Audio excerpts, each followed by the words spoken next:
नमस्कार, दिन भर की बड़ी खबरों में आप सभी का स्वागत है। मैं हूं आपके साथ अनु सिंह। इस बुलेटिन में आज बात होगी हिंदुत्व पर राहुल गांधी के बयान की, राशिद अल्वी के भगवान राम के नारे को लेकर बयान की, जानेंगे चीनी घुसपैठ पर क्यों है सरकार कंफ्यूज, अखिलेश क्यों नहीं कराना चाहते ओवैसी के साथ गठबंधन, बात करेंगे बिटकॉइन को लेकर बोम्मई के बयान की, सोनिया गांधी और सचिन पायलट के बीच हुई मुलाकात की और बुलेटिन के आखिर में बात गिरती अर्थव्यवस्था की। लेकिन तमाम बड़ी खबरों से पहले एक नजर सुर्खियों पर।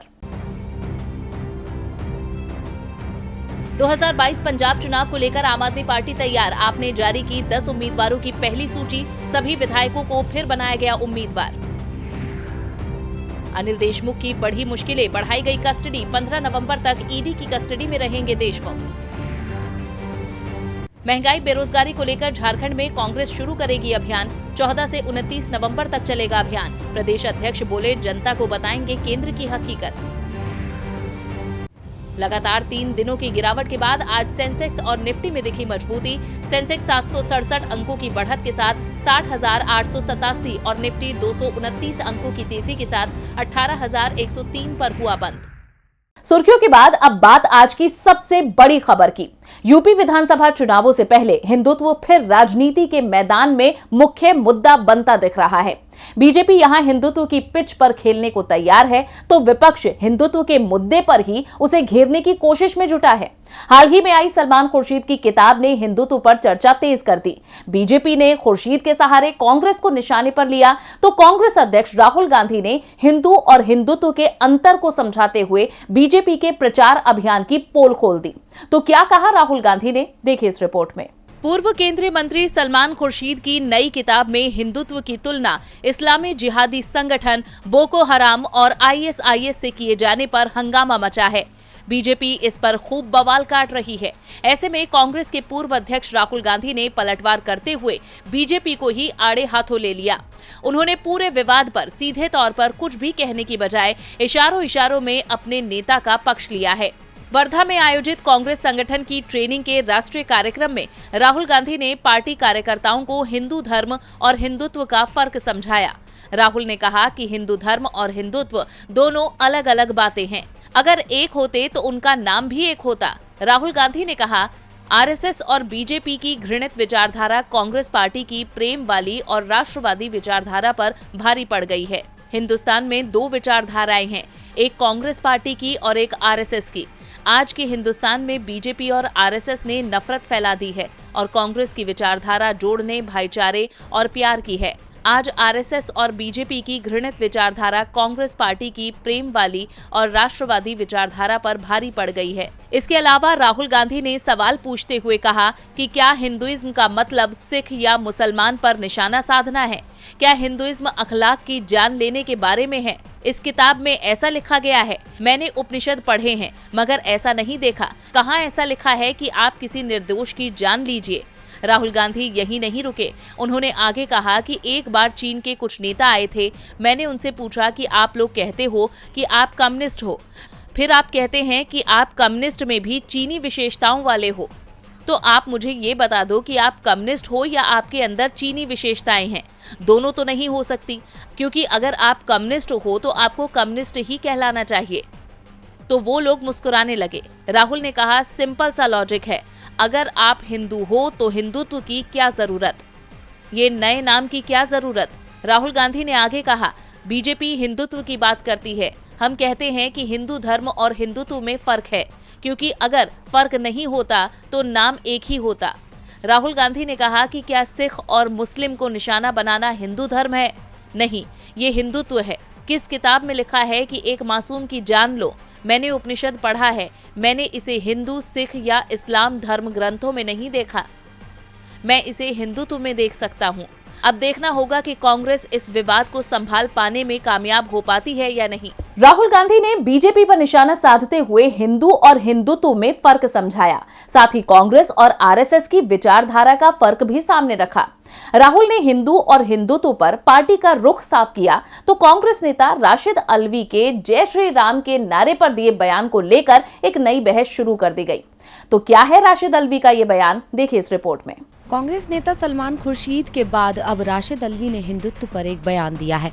राशिद अल्वी उत्तर प्रदेश के संभल में एक कार्यक्रम में पहुंचे थे, जहां उन्होंने कहा, हम भी चाहते हैं इस देश में राम राज्य होना चाहिए, लेकिन जिस राज्य में बकरी और शेर एक घाट पर पानी पीते हो, वहां नफरत कैसे हो सकती है। राशिद अल्वी ने बीजेपी की तरफ इशारा करते हुए कहा कि इस देश में जय श्री राम का नारा लगाकर लोगों को जो लोग गुमराह करते हैं, ऐसे लोगों से सावधान रहना चाहिए। वहीं राशिद अल्वी ने इशारों में बीजेपी पर निशाना साधते हुए जय श्री राम का नारा लगाने वालों की तुलना रामायण के काले नेमी राक्षस से करते हुए कहा कि जब लक्ष्मण मूर्छित होकर गिरे थे तो वैद्य के कहने पर हनुमान जी हिमालय से संजीवनी बूटी लेने गए थे। उस समय राक्षस नीचे बैठकर जय श्री राम का नारा लगा रहा था। जय श्री राम का नारा सुनकर हनुमान जी नीचे उतर आए थे। राक्षस ने हनुमान जी का कीमती वक्त खराब करने के लिए जय श्री राम का नारा लगाने से पहले स्नान करने भेज दिया था। तभी अप्सरा ने हनुमान जी को बताया था कि तुम्हें स्नान करने के लिए भेजने वाला कोई मुनि नहीं है, बल्कि घोर राक्षस है। इसलिए सभी को समझना चाहिए कि जय श्री राम का नारा लगाने वाले कोई मुनि नहीं है, बल्कि वो राक्षस हैं, जिनसे हमें होशियार रहना है। इस बयान पर बीजेपी IT सेल के प्रमुख अमित मालवीय ने पलटवार किया है। अमित मालवीय ने राशिद अल्वी के बयान का वीडियो ट्वीट करते हुए लिखा, सलमान खुर्शीद के बाद अब कांग्रेस के नेता राशिद अल्वी जय श्री राम कहने वाले को निशाचर बता रहे हैं। राम भक्तों के प्रति कांग्रेस के विचारों में कितना जहर घुला हुआ है। इससे पहले कांग्रेस के वरिष्ठ नेता सलमान खुर्शीद ने किताब सनराइज ओवर अयोध्या में अयोध्या पर सुप्रीम कोर्ट के फैसले को सही ठहराया गया है, मगर हिंदूवादियों की तुलना ISIS और बोको हराम जैसे आतंकी संगठनों की जिहादी इस्लाम वाली सोच से की गई है, जिस पर बीजेपी ने हाय तौबा मचाई थी। और अब राशिद अल्वी के बयान से भी बीजेपी चुनावों में कांग्रेस को हिंदू विरोधी बताने की पूरी कोशिश करेगी। खुर्शीद के बाद अब राशिद अल्वी। वैसे अल्वी का बयान भी हिंदुओं के खिलाफ नहीं है। उन्होंने उन कुछ लोगों की बात की है जो जय श्री राम के नारे का गलत इस्तेमाल कर रहे हैं, लेकिन राजनीति है और मौसम चुनाव का है। ऐसे में पार्टियां बयानों में अपने अपने मतलब निकालेंगी ही और उस पर सवाल भी उठाएंगी। वैसे सवाल तो केंद्र सरकार पर भी उठ रहे हैं और ये सवाल उठाए जा रहे हैं विपक्ष के द्वारा। विपक्ष का सवाल ये है कि पेंटागन की रिपोर्ट पर विदेश और रक्षा मंत्रालय की राय अलग अलग क्यों है। देश में चीनी सेना लगातार घुसपैठ कर रही है, लेकिन सरकार इस पर चुप्पी साधे बैठी है। भारत में चीन की घुसपैठ एक ऐसा मामला है जिस पर कंफ्यूजन शुरू से है। लद्दाख में PM कहते हैं कि 1 इंच भी जमीन किसी ने नहीं ली, ना कोई भारत की जमीन पर घुसा और ना ही किसी ने भारत की जमीन पर कब्जा किया। लेकिन 1.5 साल से हम चीन से पीछे हटने को लेकर जरूर बात कर रहे हैं। जब हमारी जमीन पर चीन ने कब्जा ही नहीं किया तो उसे कहां से पीछे हटाने की बात की जा रही है। वहीं रक्षा मंत्री का दावा PM के दावे से अलग है। राजनाथ सिंह दावा करते हैं कि हमने चीनियों को खदेड़ दिया। ये कंफ्यूजन अरुणाचल प्रदेश को लेकर भी चल रही है। अमेरिकी रक्षा मंत्रालय पेंटागन ने हाल ही में दावा किया कि चीन ने अरुणाचल प्रदेश में गांव बसा लिया है। इस रिपोर्ट पर भारत सरकार की प्रतिक्रिया आई। भारत सरकार ने कहा कि उसने इस रिपोर्ट पर गौर किया और विदेश मंत्रालय ने स्वीकार भी कर लिया कि चीन इस तरह के अवैध निर्माण दशकों से कर रहा है। लेकिन CDS विपिन रावत ने अरुणाचल प्रदेश में चीन द्वारा गांव बसाने की पेंटागन की रिपोर्ट को खारिज कर दिया। उन्होंने कहा कि इस नए विवाद में कोई सच्चाई नहीं है। रावत ने कहा कि LAC पर उस पार चीनी गांवों के निर्माणों की बात सच है। भारत के साथ हालिया टकराव के बाद चीन LAC पर अपने नागरिकों या सेना के लिए गांवों का निर्माण कर रहा है, लेकिन नई रिपोर्ट जो कह रही है कि चीन हमारे क्षेत्र में आ गया और नए गांव बना रहा है, ये सच नहीं है। कांग्रेस के पूर्व अध्यक्ष राहुल गांधी ने पेंटागन की रिपोर्ट को लेकर केंद्र सरकार पर निशाना साधा है। राहुल गांधी ने कहा कि हमारी राष्ट्रीय सुरक्षा से आपराधिक खिलवाड़ किया जा रहा है, क्योंकि मोदी सरकार के पास कोई स्ट्रैटेजी नहीं है। मिस्टर 56 इंच डर गए हैं। मेरी संवेदनाएं उन जवानों के साथ हैं जो अपनी जान पर खेलकर बॉर्डर की रक्षा कर रहे हैं, जबकि केंद्र सरकार झूठ पर झूठ बोल रही है। मोदी सरकार चीख चीख कर खुद को राष्ट्रवादी पार्टी बताती है। PM कहते हैं सिर नहीं झुकने देंगे, लेकिन चीन हमारी सीमा में गांव बसा रहा है तो सरकार आंखें मूंदी बैठी है। चीन देश में धीरे धीरे अपनी घुसपैठ की रफ्तार बढ़ा रहा है, लेकिन हमारी सरकार की रफ्तार धीमी बनी हुई है, चाहे वो केंद्र सरकार हो या फिर उत्तर प्रदेश सरकार। और सरकार की वजह से राज्य में विकास की रफ्तार भी धीमी है। ये आरोप है सपा अध्यक्ष अखिलेश यादव का। इसके अलावा यूपी के पूर्व CM अखिलेश यादव ने बीजेपी को लेकर बड़ा दावा किया है। जानिए इस रिपोर्ट में। उत्तर प्रदेश चुनावों में मुख्य मुकाबला बीजेपी और SP के बीच माना जा रहा है। सपा प्रमुख अखिलेश यादव 5 साल पहले मिली हार का हिसाब बीजेपी से करने की तैयारी में हैं। वो बीजेपी को हर मोर्चे पर घेरने की कोशिश कर रहे हैं, चाहे वो यूपी में विकास का मुद्दा हो या सौहार्द का। अखिलेश यादव का दावा है कि जनता 400 सीटों पर बीजेपी को हराएगी। इन चुनावों में महंगाई, रोजगार और किसानों की नाराजगी बड़े मुद्दे होंगे। अखिलेश यादव ने कहा है कि इस वक्त देश के साथ साथ उत्तर प्रदेश चुनाव में महंगाई और रोजगार सबसे बड़ा मुद्दा है। किसान भी पूछ रहे हैं कि उनकी आय कब दोगुनी होगी। तीनों कृषि कानून वापस लेने की भी उनकी मांग है और ये सभी मुद्दे प्रमुख बने रहेंगे। उन्होंने दावा किया है कि उत्तर प्रदेश में समाजवादी पार्टी क्षेत्रीय दलों के साथ मिलकर चुनाव लड़ रही है और वो सरकार बनाएंगे। हालांकि उन्होंने ये भी साफ कर दिया है कि वे AIMIM के साथ गठबंधन नहीं करेंगे। ये पहली बार है जब अखिलेश यादव ने AIMIM के साथ किसी भी तरह के गठबंधन से इनकार किया है। सुहेल देव भारतीय समाज पार्टी के प्रमुख ओम प्रकाश राजभर के भागीदारी संकल्प मोर्चा में अखिलेश के रुख ने पहले ही दरार पैदा कर दी है। AIMIM मोर्चे का एक जरूरी घटक था, लेकिन 27 अक्टूबर को मऊ में एक रैली में राजभर ने सपा के साथ अपने समझौते की घोषणा की, जिसके बाद बाकी मोर्चा सदस्यों के बीच एक असहज शांति छाई हुई है। AIMIM प्रमुख असदुद्दीन ओवैसी ने मोर्चे के साथ अपने संबंधों पर कोई बयान नहीं दिया है और राजभर भी इस मुद्दे पर चुप्पी साधे हुए हैं। देखना होगा बीजेपी के खिलाफ विपक्ष कितनी मजबूती से लड़ता है और जनता का उन्हें कितना साथ मिलता है। अखिलेश यादव अपनी स्थिति को मजबूत करने के लिए बीजेपी को हर मोर्चे पर घेरने की कोशिश कर रहे हैं, चाहे वो यूपी में विकास का मुद्दा हो या फिर सौहार्द का। यूपी में बीजेपी को अखिलेश घेर रहे हैं तो कर्नाटक में बीजेपी के लिए मुसीबत बन गई है कांग्रेस, जिसने बिटकॉइन स्कैम मामले को जोर शोर से उठाया है और साथ ही बासवराज बोम्मई को सवालों के घेरे में खड़ा कर दिया।